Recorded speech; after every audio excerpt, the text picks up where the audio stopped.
नमस्कार, आप देख रहे हैं आज तक। मैं हूं आपके साथ नवजोत रंधावा।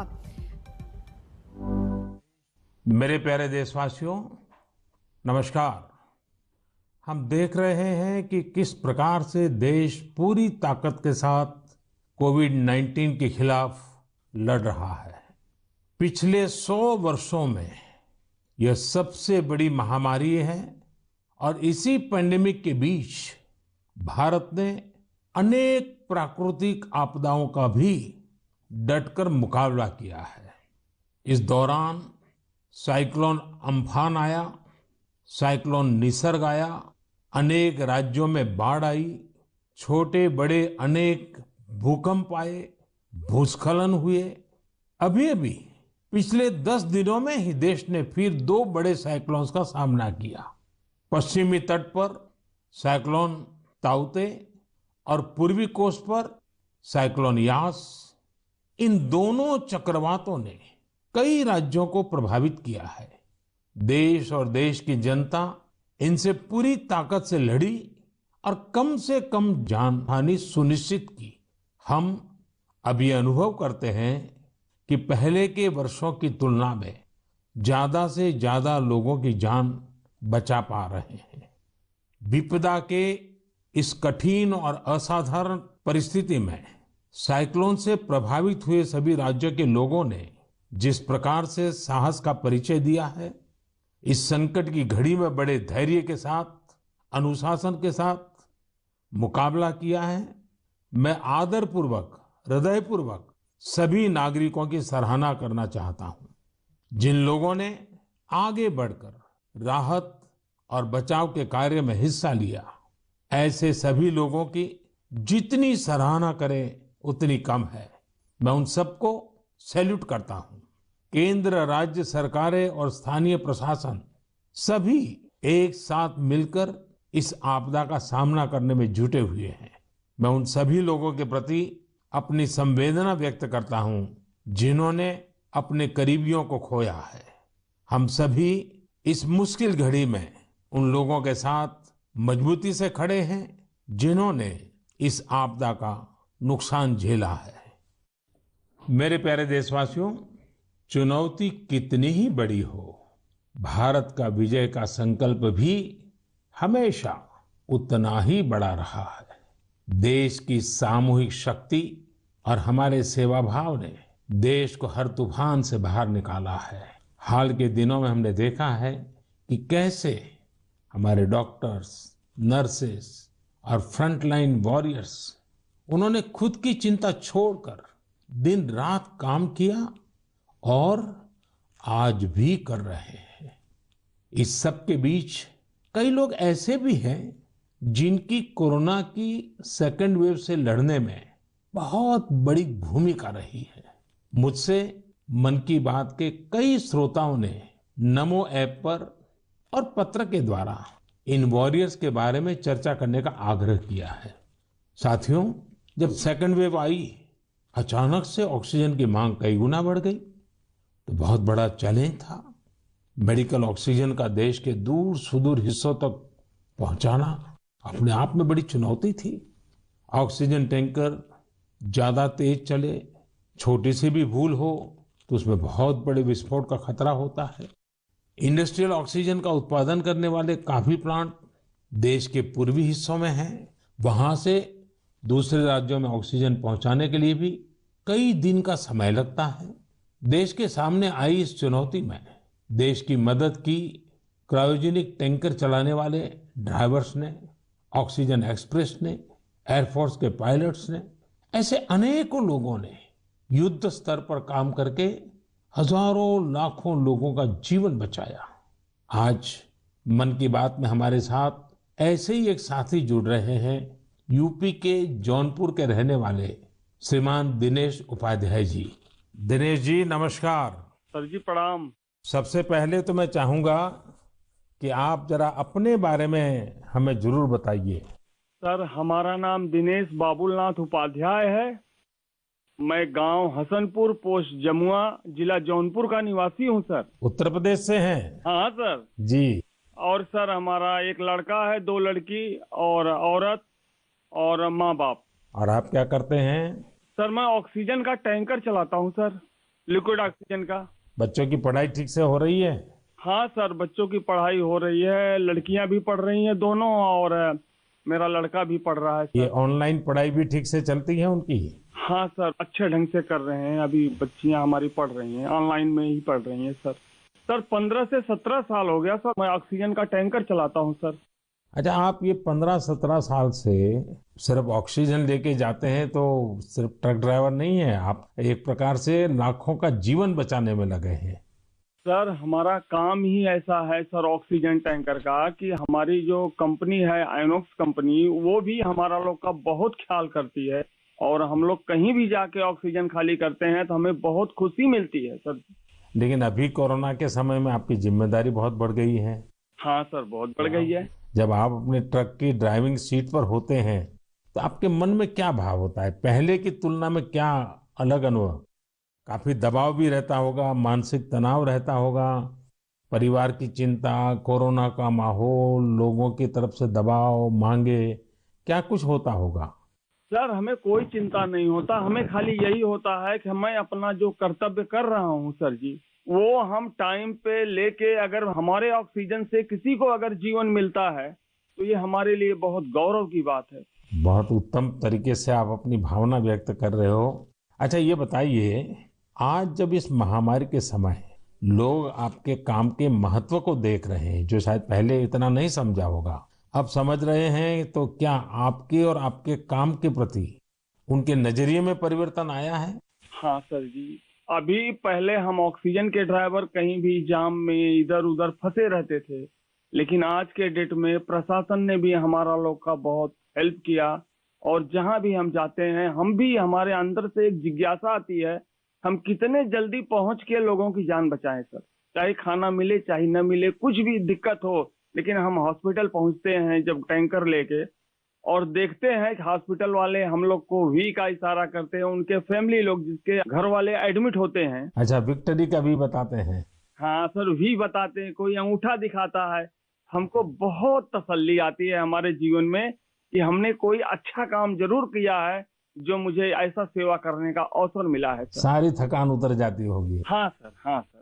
तो घर आकर के बच्चों से बातें बताते हो आप सब? नहीं सर, बच्चे तो हमारे गांव में रहते हैं, हम तो यहाँ आइनॉक्स एयर प्रोडक्ट में मैं ड्राइवरी करता हूँ। 8-9 महीने के बाद तब घर जाता हूँ। तो कभी फोन पे बच्चों से बात करते होंगे तो? हाँ सर, बराबर होता है। तो उनके मन में रहता होगा, पिताजी जरा संभालिए ऐसे समय।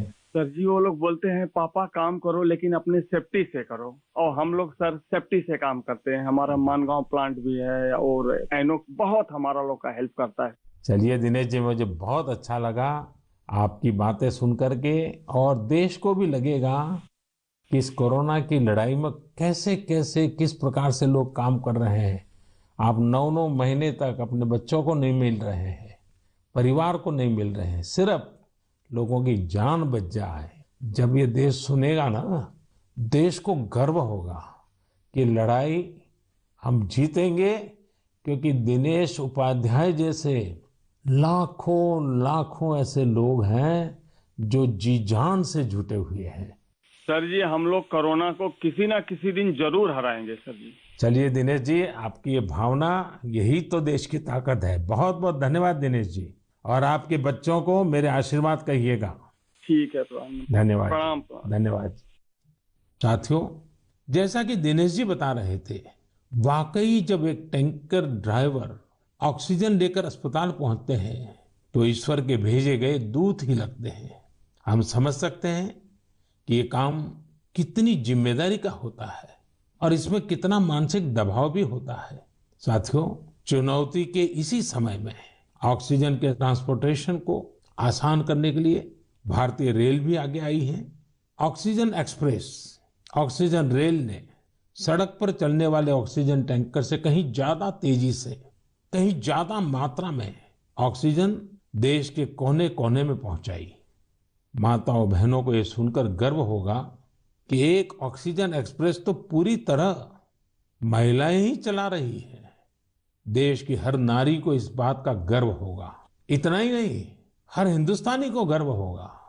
मैंने ऑक्सीजन एक्सप्रेस की एक लोको पायलट शिरीषा गजनी जी को मन की बात में आमंत्रित किया है। शिरिषा जी नमस्ते। नमस्ते सर, कैसे है सर? मैं बहुत ठीक हूँ शिरिषा जी। मैंने सुना है कि आप तो रेलवे पायलट के रूप में काम कर रही है और मुझे बताया गया कि आपकी पूरी महिलाओं की टोली ये ऑक्सीजन एक्सप्रेस को चला रही है। शिरिषा जी आप बहुत ही शानदार काम कर रही हैं। कोरोना काल में आपकी तरह अनेक महिलाओं ने आगे आकर कोरोना से लड़ने में देश को ताकत दी है। आप भी नारी शक्ति का एक बहुत बड़ा उदाहरण है। लेकिन देश जानना चाहेगा, मैं जानना चाहता हूँ कि आपको ये मोटिवेशन कहाँ से मिलता है?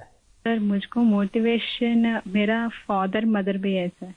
मेरा फादर गवर्नमेंट एम्प्लॉय है sir. Actually I am having 2 elder sisters. We are 3 members, ladies only. But my father giving very encourage to work. My first sister doing government job in bank work, and I am settled in railway. My parents only encouraging me. अच्छा शिरिषा जी, आपने सामान्य दिनों में भी railway को अपनी सेवाएं दी हैं, ट्रेन को स्वाभाविक चला है, लेकिन जब ये एक तरफ ऑक्सीजन की इतनी मांग और जब आप ऑक्सीजन को लेके जा रही है तो थोड़ा जिम्मेदारी भरा काम होगा, थोड़ी और जिम्मेवारी होगी। सामान्य गुड्स को ले जाना अलग बात है, ऑक्सीजन तो बहुत ही डेलिकेट भी होती है चीजें। तो क्या अनुभव आता था? मैं हैप्पीली फील किया ये काम करने के लिए। ऑक्सीजन स्पेशल देने के टाइम में सभी देखिए, सेफ्टी का wise, formation wise any leakage है। नेक्स्ट इंडियन रेलवे भी सपोर्टिव है सर। ये ऑक्सीजन चलाने के लिए मुझको ग्रीन पाथ दिया, ये गाड़ी चलाने के लिए 125 किलोमीटर 1.5 आवर में रीच हो गया। इतना रेलवे भी रेस्पॉन्सिबिलिटी ले लिया, मैं भी रेस्पॉन्सिबिलिटी है सर। वाह, चलिए शिरिषा जी, मैं आपको बहुत बधाई देता हूं और आपके पिताजी माताजी को विशेष रूप से प्रणाम करता हूं, जिन्होंने तीनों बेटियों को इतनी प्रेरणा दी और उनको इतना आगे बढ़ाया और इस प्रकार का हौसला दिया है। और मैं समझता हूं ऐसे माँ बाप को भी प्रणाम और आप सभी बहनों को भी प्रणाम, जिन्होंने इस प्रकार से देश की सेवा भी की और जज्बा भी दिखाया है। बहुत बहुत धन्यवाद शिरिषा जी। धन्यवाद सर, थैंक यू सर। आपका ब्लेसिंग चाहिए सर। बस परमात्मा का आशीर्वाद आप पर बना रहे, आपके माता पिता का आशीर्वाद बना रहे। धन्यवाद जी। धन्यवाद सर। साथियों, हमने अभी शिरिषा जी की बात सुनी। उनके अनुभव प्रेरणा भी देते हैं, भावुक भी करते हैं।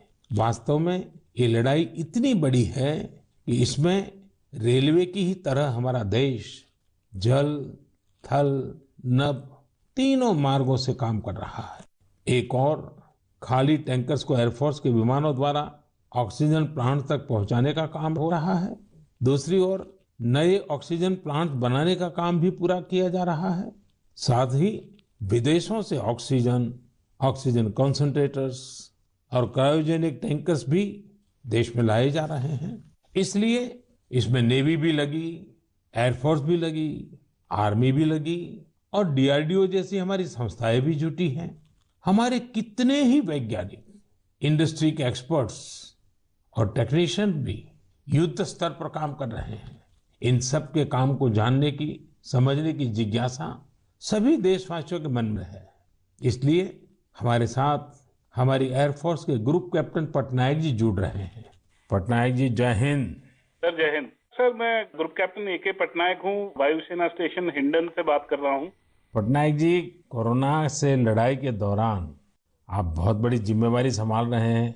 दुनिया भर में जाकर के टैंकर लाना, टैंकर यहाँ पहुँचाना। मैं जानना चाहूँगा कि एक फौजी के नाते एक अलग प्रकार का काम आपने किया है। मरने मारने के लिए दौड़ना होता है, आज आप जिंदगी बचाने के लिए दौड़ रहे हैं। कैसा अनुभव हो रहा है? सर इस संकट के समय में हमारे देशवासियों को मदद कर सकते हैं, ये हमारे लिए बहुत ही सौभाग्य का काम है सर। और ये जो भी हमें मिशंस मिले हैं, हम बखूबी से उसको निभा रहे हैं। हमारी ट्रेनिंग और सपोर्ट सर्विसेज जो हैं हमारी पूरी मदद कर रहे हैं। और सबसे बड़ी चीज है सर, इसमें जो हमें जॉब सेटिस्फैक्शन मिल रही है वो बहुत ही हाई लेवल पे है और इसी की वजह से हम कंटिन्यूअस ऑपरेशंस कर पा रहे हैं। कैप्टन, आप इन दिनों जो प्रयास किए हैं और वो भी कम से कम समय में सब कुछ करना पड़ा है, उसमें अभी इन दिनों क्या रहा आपका? सर पिछले 1 महीने से हम कंटिन्यूअसली ऑक्सीजन टैंकर्स और liquid oxygen containers domestic destination और इंटरनेशनल डेस्टिनेशन दोनों से उठा रहे हैं सर। करीब 1600 सॉर्टी से ज्यादा एयरफोर्स कर चुकी है और 3000 से ज्यादा घंटे हम उड़ चुके हैं। करीब 160 इंटरनेशनल मिशन कर चुके हैं, जिस वजह से हम हर जगह से ऑक्सीजन टैंकर्स, जो पहले अगर डोमेस्टिक में 2 से 3 दिन लगते थे, हम उसको 2 से 3 घंटे में एक जगह से दूसरी जगह पहुंचा सकते हैं सर। और इंटरनेशनल मिशन में भी within 24 hour continuous round the clock operation करके पूरी एयरफोर्स इसमें लगी हुई है कि जितनी जल्दी हो सके हम जितने ज्यादा टैंकर ला सकें और देश की मदद कर सकें सर। कैप्टन, आपको इंटरनेशनल में अभी कहाँ कहाँ दौड़ भागना पड़ा? सर शॉर्ट नोटिस पे हमें सिंगापुर, दुबई, बेल्जियम, जर्मनी और यूके, ये सब जगह पे different fleets of the Indian air force sir, IL-76, C-17 और बाकी सारे विमान गए थे, C-130, जो बहुत ही शॉर्ट नोटिस पे ये मिशन प्लान करके हमारी ट्रेनिंग और जोश की वजह से हम टाइमली इन मिशन को कंप्लीट कर पाए सर। देखिए, इस बार देश गर्व अनुभव करता है कि जल हो, थल हो, नभ हो, हमारे सारे जवान इस कोरोना के खिलाफ लड़ाई में लगे हैं। और कैप्टन, आपने भी बहुत बड़ी जिम्मेवारी निभाई है, तो मैं आपको भी बहुत बधाई देता हूँ। Sir thank you so much sir. हम अपनी पूरी कोशिश में जी जान के साथ लगे हुए हैं और मेरी बेटी भी मेरे साथ है सर, अदिति। अरे वाह! नमस्ते मोदी जी। नमस्ते बेटी, नमस्ते। अदिति, आप कितने साल की हैं? मैं 12 साल की हूँ और मैं क्लास 8 में पढ़ती हूँ। तो ये पिताजी बाहर जाते हैं, यूनिफॉर्म में रहते हैं। हाँ, तो उनके लिए मुझे बहुत प्राउड लगता है, बहुत गर्व महसूस होता है कि वो इतना सब महत्वपूर्ण काम कर रहे हैं। जो सारे कोरोना पीड़ित लोग हैं उनकी मदद इतनी ज्यादा कर रहे हैं और इतने सारे देशों से ऑक्सीजन टैंकर्स ला रहे हैं, कंटेनर्स ला रहे हैं। लेकिन बेटी तो पापा को बहुत मिस करती है ना? हाँ, मैं बहुत मिस करती हूँ उन्हें। वो आजकल ज्यादा घर पे रह भी नहीं पा रहे हैं क्योंकि इतने सारे इंटरनेशनल फ्लाइट्स में जा रहे हैं और कंटेनर्स और टैंकर्स उनके प्रोडक्शन प्लांट्स तक पहुंचा रहे हैं, ताकि जो कोरोना पीड़ित लोग हैं उनको टाइमली ऑक्सीजन मिल सके और उनकी जान बच सके। तो बेटा, ये जो ऑक्सीजन के कारण लोगों की जान बचाने वाला काम तो अब घर घर में लोगों को पता चला है। जब तुम्हारे फ्रेंड सर्कल, तुम्हारे साथी स्टूडेंट जानते होंगे कि तुम्हारे पिताजी ऑक्सीजन की सेवा में लगे हैं, तो तुम्हारे प्रति भी बड़े आदर से देखते होंगे वो लोग।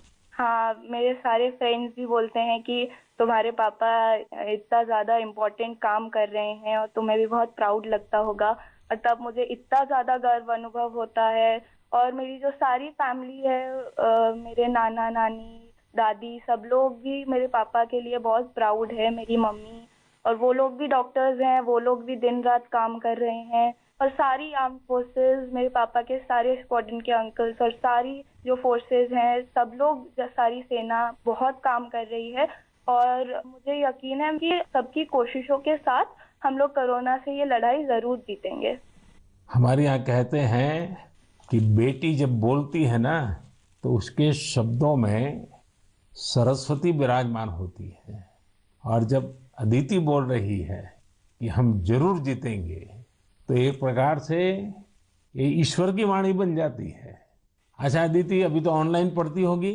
हाँ, अभी तो हमारे सारे ऑनलाइन क्लासेस चल रहे हैं और अभी हम लोग घर पे भी सारे फुल प्रिकॉशंस ले रहे हैं। और कहीं अगर बाहर जाना है तो फिर डबल मास्क पहन के और सब कुछ सारे प्रिकॉशंस और पर्सनल हाइजीन मेंटेन कर रहे हैं, सब चीज़ों का ध्यान रख रहे हैं।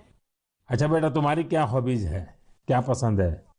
मेरी हॉबीज हैं कि मैं स्विमिंग और बास्केटबॉल करती हूँ, पर अभी तो वो थोड़ा बंद हो गया है। और इस लॉकडाउन और कोरोना वायरस के दौरान मैंने बेकिंग और कुकिंग का बहुत ज़्यादा मुझे शौक है। और मैं अभी सारे बेकिंग और कुकिंग करके, जब पापा इतना सारा काम करके आते हैं तो मैं उनके लिए कुकीज़ और केक बनाती हूँ। वाह वाह वाह! चलिए बेटा, बहुत दिनों के बाद तुम्हें पापा के साथ समय बिताने का मौका मिला है, बहुत अच्छा लगा। और कैप्टन, आपको भी मैं बहुत बधाई देता हूँ। लेकिन जब मैं कैप्टन को बधाई देता हूँ, मतलब सिर्फ आपको ही नहीं, सारे हमारे फोर्सेस, जल थल नभ, जिस प्रकार से जुटे हुए हैं, मैं सबको सैल्यूट करता हूँ। धन्यवाद भैया। Thank you sir.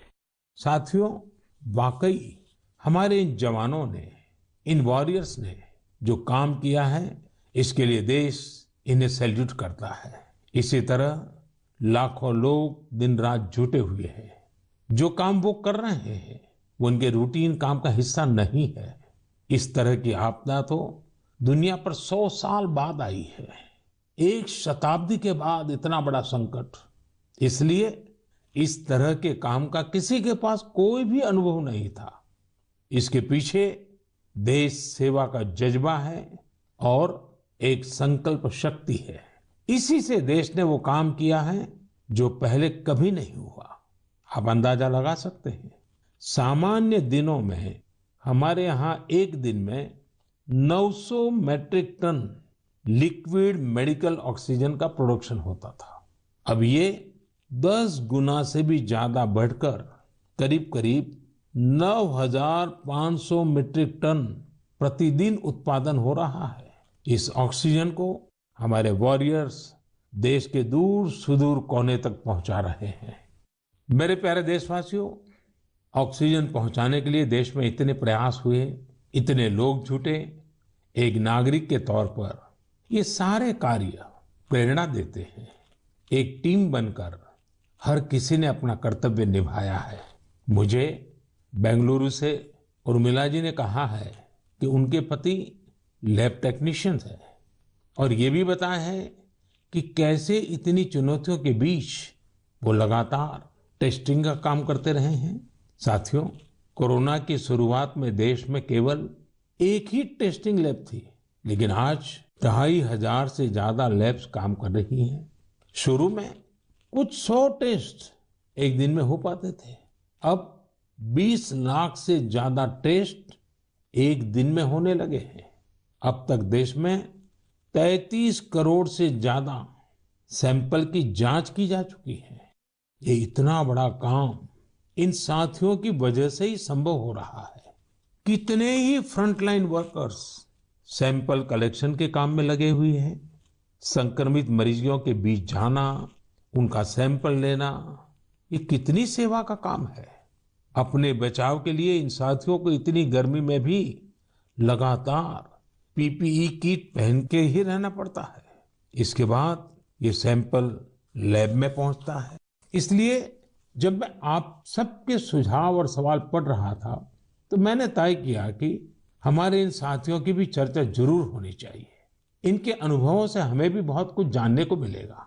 तो आइए दिल्ली में एक लैब टेक्नीशियन के तौर पर काम करने वाले हमारे साथी प्रकाश कांडपाल जी से बात करते हैं। प्रकाश जी नमस्कार। नमस्कार आदरणीय प्रधानमंत्री जी। प्रकाश जी, सबसे पहले तो आप मन की बात के हमारे सभी श्रोताओं को अपने बारे में बताइए।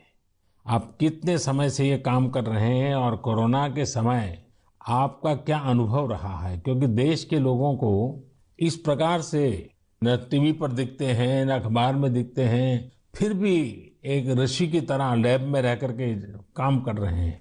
तो मैं चाहूंगा कि आप जब बताएंगे तो देशवासियों को भी जानकारी मिलेगी कि देश में काम कैसे हो रहा है। सर, मैं दिल्ली सरकार के स्वास्थ्य संस्थान institute of liver and biliary sciences नाम के हॉस्पिटल में पिछले 10 वर्षों से लैब टेक्नीशियन के रूप में कार्यरत हूँ। मेरा स्वास्थ्य क्षेत्र का अनुभव 22 वर्षों का है।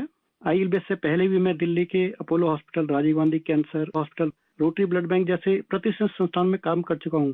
सर, यद्यपि सभी जगह मैंने रक्त कोष विभाग में अपनी सेवाएं दी, परंतु पिछले वर्ष 1 अप्रैल 2020 से मैं IELBS के वायरोलॉजी डिपार्टमेंट के अधीनस्थ कोविड टेस्टिंग लैब में कार्य कर रहा हूँ। निस्संदेह कोविड महामारी में स्वास्थ्य एवं स्वास्थ्य से संबंधित सभी साधन संसाधनों पर अत्यधिक दबाव पड़ा, पर मैं इस संघर्ष के दौर को निजी तौर पर इसमें ऐसा अवसर मानता हूँ जब राष्ट्र, मानवता, समाज हमसे अधिक उत्तरदायित्व, सहयोग, हमसे अधिक सामर्थ्य और हमसे अधिक क्षमता के प्रदर्शन की अपेक्षा करता है और आशा करता है। और सर, जब हम राष्ट्र के, मानवता के, समाज की अपेक्षा के और आशा के अनुरूप अपने स्तर पर, जो कि एक बूंद के बराबर है, हम उस पर काम करते हैं, खरा उतरते हैं, तो एक गौरव की अनुभूति होती है। कभी जब हमारे घर वाले भी आशंकित होते हैं या थोड़ा उन्हें भय लगता है, तो ऐसे अवसर पे उनको स्मरण कराता हूँ कि हमारे देश के जवान, जो कि सदैव ही परिवार से दूर सीमाओं पर विषम और असामान्य परिस्थितियों में देश की रक्षा कर रहे हैं, उनकी तुलना में तो हमारा जोखिम जो है कम है, बहुत कम है। तो वो भी इस चीज को समझते हैं और मेरे साथ में एक तरह से वो भी सहयोग करते हैं और वो भी इस आपदा में समान रूप से जो भी सहयोग है उसमें अपनी सहभागिता निभाते हैं।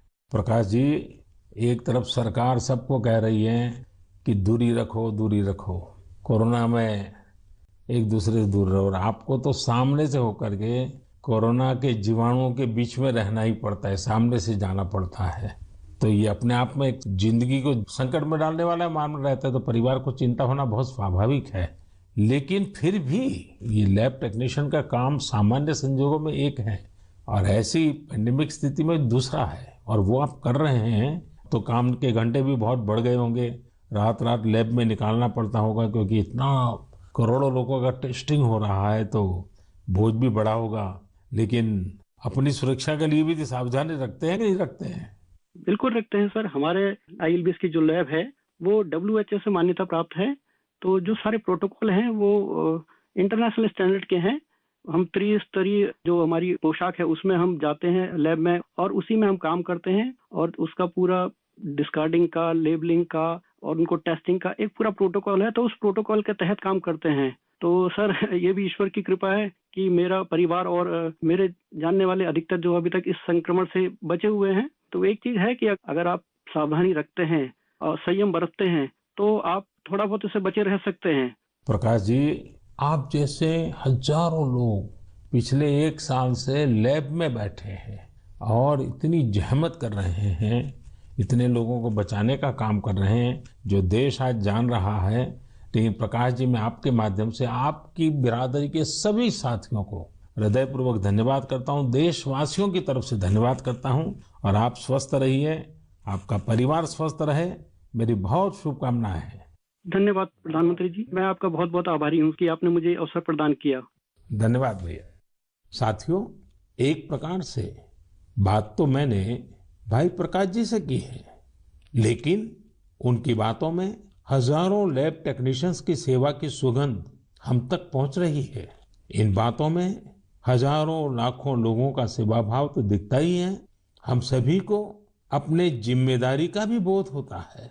जितनी मेहनत और लगन से भाई प्रकाश जी जैसे हमारे साथी काम कर रहे हैं, उतनी ही निष्ठा से उनका सहयोग कोरोना को हराने में बहुत मदद करेगा।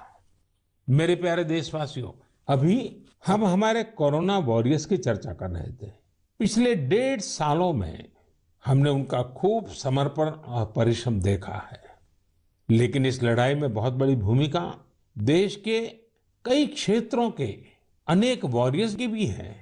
आप सोचिए, हमारे देश पर इतना बड़ा संकट आया, इसका असर देश की हर एक व्यवस्था पर पड़ा। कृषि व्यवस्था ने खुद को इस हमले से काफी हद तक सुरक्षित रखा। सुरक्षित ही नहीं रखा, बल्कि प्रगति भी की, आगे भी बढ़ी। क्या आपको पता है कि इस महामारी में भी हमारे किसानों ने रिकॉर्ड उत्पादन किया है? किसानों ने रिकॉर्ड उत्पादन किया तो इस बार देश ने रिकॉर्ड फसल खरीदी भी की।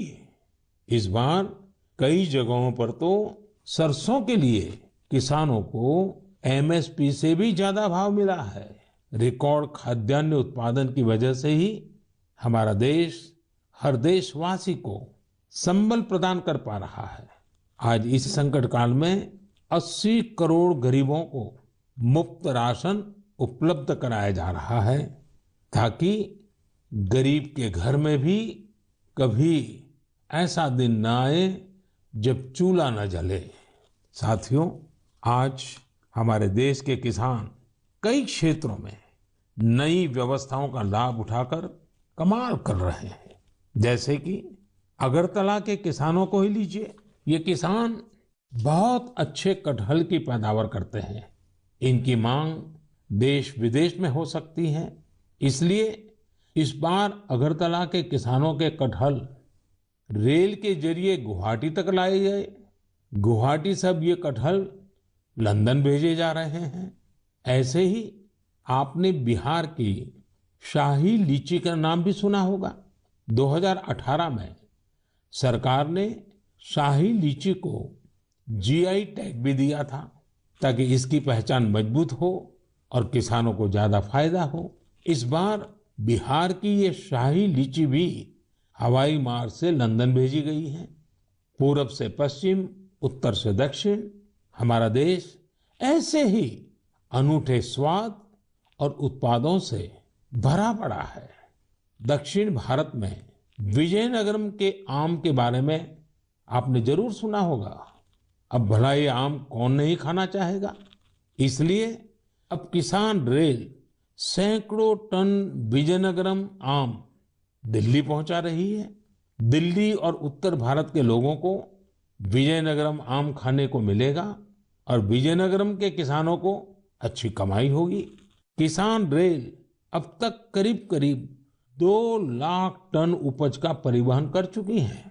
अब किसान बहुत कम कीमत पर फल, सब्जियां, अनाज देश के दूसरे सुदूर हिस्सों में भेज पा रहा है। मेरे प्यारे देशवासियों, आज 30 मई को हम मन की बात कर रहे हैं और संयोग से ये सरकार के 7 साल पूरे होने का भी समय है।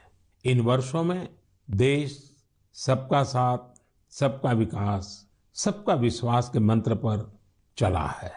देश की सेवा में हर क्षण समर्पित भाव से हम सभी ने काम किया है। मुझे कई साथियों ने पत्र भेजे हैं और कहा है कि मन की बात में 7 साल की हमारी आपकी इस साझी यात्रा पर भी चर्चा करूं। साथियों, इन 7 वर्षों में जो कुछ भी उपलब्धि रही है वो देश की रही है, देशवासियों की रही है। कितने ही राष्ट्रीय गौरव के क्षण हमने इन वर्षों में साथ मिलकर अनुभव किए हैं। जब हम ये देखते हैं कि अब भारत दूसरे देशों की सोच और उनके दबाव में नहीं, अपने संकल्प से चलता है, तो हम सबको गर्व होता है। जब हम देखते हैं कि अब भारत अपने खिलाफ साजिश करने वालों को मुंहतोड़ जवाब देता है, तो हमारा आत्मविश्वास और बढ़ता है। जब भारत राष्ट्रीय सुरक्षा के मुद्दों पर समझौता नहीं करता, जब हमारी सेनाओं की ताकत बढ़ती है, तो हमें लगता है कि हाँ, हम सही रास्ते पर हैं। साथियों, मुझे कितने ही देशवासियों के संदेश, उनके पत्र देश के कोने कोने से मिलते हैं। कितने ही लोग देश को धन्यवाद देते हैं कि 70 साल बाद उनके गांव में पहली बार बिजली पहुंची है। उनके बेटे बेटियां उजाले में, पंखे में बैठ करके पढ़ रहे हैं। कितने ही लोग कहते हैं कि हमारा भी गांव अब पक्की सड़क से शहर से जुड़ गया है। मुझे याद है, एक आदिवासी इलाके से कुछ साथियों ने मुझे संदेश भेजा था कि सड़क बनने के बाद पहली बार उन्हें ऐसा लगा कि वो भी बाकी दुनिया से जुड़ गए हैं। ऐसे ही कहीं कोई बैंक खाता खोलने की खुशी साझा करता है, तो कोई अलग अलग योजनाओं की मदद से जब नया रोजगार शुरू करता है, तो उस खुशी में मुझे भी आमंत्रित करता है। प्रधानमंत्री आवास योजना के तहत घर मिलने के बाद गृह प्रवेश के आयोजन में कितने ही निमंत्रण मुझे हमारे देशवासियों की ओर से लगातार मिलते रहते हैं। इन 7 सालों में आप सबकी ऐसी करोड़ों खुशियों में मैं शामिल हुआ हूं। अभी कुछ दिन पहले ही मुझे गांव से एक परिवार ने जल जीवन मिशन के तहत घर में लगे पानी के नल की एक फोटो भेजी। उन्होंने इस फोटो का कैप्शन लिखा था, मेरे गांव की जीवन धारा। ऐसे कितने ही परिवार हैं। आजादी के बाद 7 दशकों में हमारे देश के केवल 3.5 करोड़ ग्रामीण घरों में ही पानी के कनेक्शन थे, लेकिन पिछले 21 महीनों में ही 4.5 करोड़ घरों को साफ पानी के कनेक्शन दिए गए हैं। इनमें से 15 महीने तो कोरोना काल के ही थे। इसी तरह का एक नया विश्वास देश में आयुष्मान योजना से भी आया है। जब कोई गरीब मुफ्त इलाज से स्वस्थ होकर घर आता है, तो उसे लगता है कि उसे नया जीवन मिला है। उसे भरोसा होता है कि देश उसके साथ है। ऐसे कितने ही परिवारों का आशीर्वचन, करोड़ों माताओं का आशीर्वाद लेकर हमारा देश मजबूती के साथ विकास की ओर अग्रसर है। साथियों, इन 7 सालों में भारत ने डिजिटल लेन देन में दुनिया को नई दिशा दिखाने का काम किया है। आज किसी भी जगह जितनी आसानी से आप चुटकियों में डिजिटल पेमेंट कर देते हैं, वो कोरोना के इस समय में भी बहुत उपयोगी साबित हो रहा है। आज स्वच्छता के प्रति देशवासियों की गंभीरता और सतर्कता बढ़ रही है। हम रिकॉर्ड सैटेलाइट भी प्रक्षेपित कर रहे हैं और रिकॉर्ड सड़कें भी बना रहे हैं। इन 7 वर्षों में ही देश के अनेकों पुराने विवाद भी पूरी शांति और सौहार्द से सुलझाए गए हैं। पूर्वोत्तर से लेकर कश्मीर तक शांति और विकास का एक नया भरोसा जगा है। साथियों, क्या आपने सोचा है ये सब काम जो दशकों में भी नहीं हो सके, इन 7 सालों में कैसे हुए? ये सब इसलिए संभव हुआ क्योंकि इन 7 सालों में हमने सरकार और जनता से ज्यादा एक देश के रूप में काम किया, एक टीम के रूप में काम किया, टीम इंडिया के रूप में काम किया।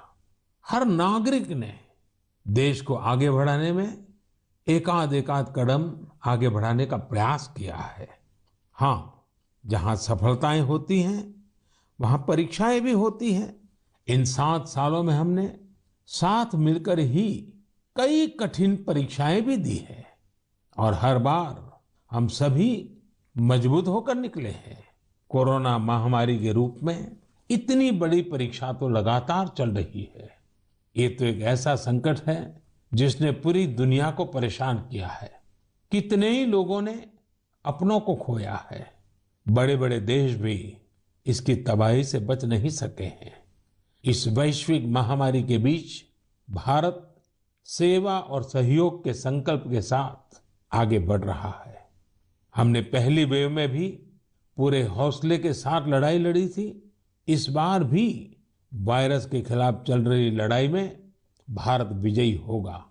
2 गज की दूरी, मास्क से जुड़े नियम हो या फिर वैक्सीन, हमें ढिलाई नहीं करनी है। यही हमारी जीत का रास्ता है। अगली बार जब हम मन की बात में मिलेंगे तो देशवासियों के कई और प्रेरणादायक उदाहरणों पर बात करेंगे और नए विषयों पर चर्चा करेंगे। आप अपने सुझाव मुझे ऐसे ही भेजते रहिए। आप सभी स्वस्थ रहिए, देश को इसी तरह आगे बढ़ाते रहिए। बहुत बहुत धन्यवाद। प्रधानमंत्री नरेंद्र मोदी के मन की बात, जहां पर जल थल नभ के सभी जवान कोरोना के खिलाफ लड़ाई में जुटे हैं। सबसे पहले इसका जिक्र किया, भारत किस तरीके से कोरोना के खिलाफ लड़ाई लड़ रहा है उसका भी जिक्र किया। सभी परीक्षाओं से जीतकर आगे निकलेंगे। प्रधानमंत्री ने कहा कि पहली वेव में हमने जीत हासिल की थी, दूसरी में भी करेंगे। 7 साल में पुराने विवाद सुलझाए। प्रधानमंत्री ने इसका जिक्र किया। ऑक्सीजन की सप्लाई के लिए युद्ध स्तर पर काम किया। ये सारी बातें प्रधानमंत्री ने आज अपने मन की बात में कही। मिशन ऑक्सीजन का जिक्र करते हुए ऑक्सीजन के ट्रांसपोर्टेशन को लेकर किस तरीके से सरकार ने काम किया, उसको आसान बनाया, उसका जिक्र करते प्रधानमंत्री नरेंद्र मोदी जल थल नभ तीनों रास्ते से देश काम कर रहा है और जल्द कोरोना महामारी पर जीत हासिल करेगा देश। विदेशों से ऑक्सीजन लाने के लिए किस तरीके से जवान जुटे हैं उसका जिक्र किया। देश ने 10 दिन में 2 बड़े साइक्लोन का सामना किया है, इसका भी जिक्र करते हुए प्रधानमंत्री ने अपनी बात रखी। कहा कि किस तरीके से इस आपदा से देश ने निपटा है।